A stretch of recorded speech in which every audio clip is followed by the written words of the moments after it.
પાટણ જિલ્લાના પોલીસ અધિકારીના આદેશ અનુસાર શંખેશ્વર પોલીસ દ્વારા લોકોને ટ્રાફિકના નિયમોથી અવગત કરાયા તેમજ પેમ્પલેટ આપી સમજણ આપવામાં આવી હતી।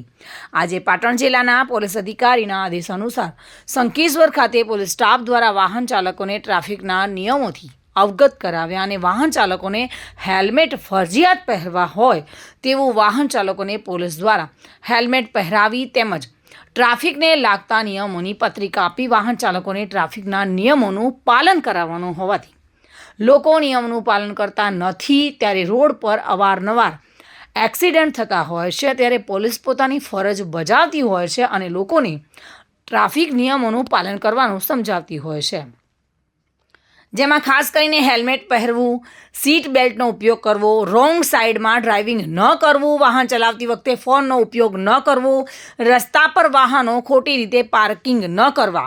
પરમિટ જેટલા પેસેન્જર ભરવા, દરેક વાહનોમાં વીમો ઉતરાવવો અનિવાર્ય હોય છે, વીમા વગર વાહન ચલાવવું નહીં, કોઈપણ પ્રકારનો નશો કરીને વાહન ચલાવવું નહીં જેવા નિયમોની સમજણ આપતી પત્રિકાઓ શંખેશ્વર આઈ પ્રવીણસિંહ અમૃતજી તેમજ તેમના સ્ટાફ સાથે વાહન ચાલકોને ટ્રાફિક નિયમોનું પાલન કરીએ તેમજ અન્યની જિંદગી બચાવીએ તેવા સૂત્રો સાથે શંખેશ્વર પોલીસ દ્વારા વાહન ચાલકોને ટ્રાફિક નિયમો અવગત કરાવવામાં આવ્યા હતા। વસંત કડિયા સાથે bureau report, today Gujarati news.